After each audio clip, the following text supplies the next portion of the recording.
తమ భూమిని అక్రమంగా ఆక్రమించుకోవాలని ప్రయత్నిస్తున్న భూ బకాస్తుల నుంచి తమను కాపాడాలని తొర్రూరు పట్టణానికి చెందిన మానుపాటి కృష్ణ వేడుకున్నారు.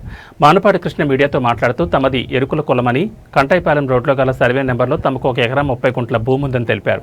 అందులో 50 గుంటల భూమిని తన తల్లి మానుపాటి యాదమ్మ 2021లో గిఫ్ట్ రిజిస్ట్రేషన్ చేశారని, గత 26 సంవత్సరాలుగా ఆ భూమి తమ కుటుంబం అధీనంలో ఉందని చెప్పారు.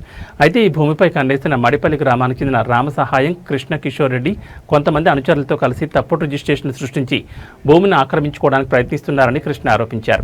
2022లో ఈ విషయంపై కోర్టులో కేసు వేసినప్పటికీ బుధవారం కిషోర్ రెడ్డి అనుచరులు సుమారు 60 మంది తమ భూమి వద్దకు వచ్చి బెదిరింపులకు పాల్పడ్డారని వాపోయారు.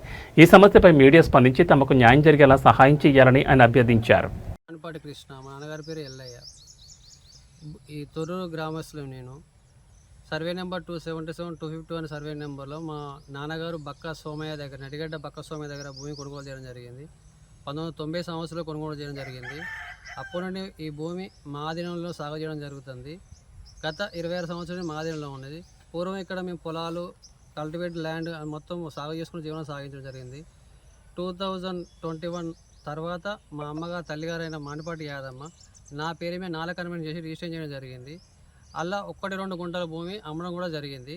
ఆ భూభాగాన్ని సాకుగా చూపించు 277 అనే సర్వే నెంబర్ కాదు మీది, ఇది 251 కాదు మీ 277 సర్వే నెంబర్ అని బోగస్ డాక్యుమెంట్ క్రియేట్ చేసి రామస్వామి కృష్ణ కిషోర్ రెడ్డి మడిపల్లి వాస్తవుడు తన రాజకీయ అండదండలతో, రాజకీయ బలంతో నా మీద, గిరిజనుడైన నా మీద, ఎరకల కులస్తుడు నేను, నా మీద దాడికి ఈరోజు కోర్టులో హియరింగ్ ఉన్న రోజులో ఈరోజు నా మీద దాడి చేయడానికి 50 మంది, సుమారు 50 నుండి 60 మంది రౌడీలను, తన వ్యక్తులను, తన అనుచరులను నా మీదకి ఉసగొలిపి నా ల్యాండ్ మీదకి ఇవాళ రావడం జరిగింది. అట్టి వారి నుండి నాకు ప్రాణభయం ఉన్నది.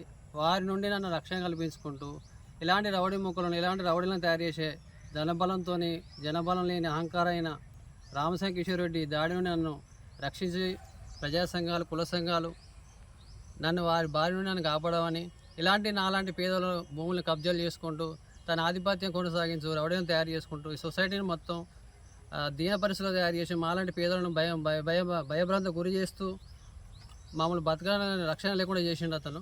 తన పైన తగు చర్యలు చేసుకొని ప్రజా సంఘాలు, ఉద్యోగులు, మేధావులు మీరందరూ దయచేసి ఇలాంటి దాడుల్ని, నా పైన జరిగిన దాడులని ఖండించాలని మనస్ఫూర్తిగా కోరుకుంటూ అందరికీ నమస్కారం.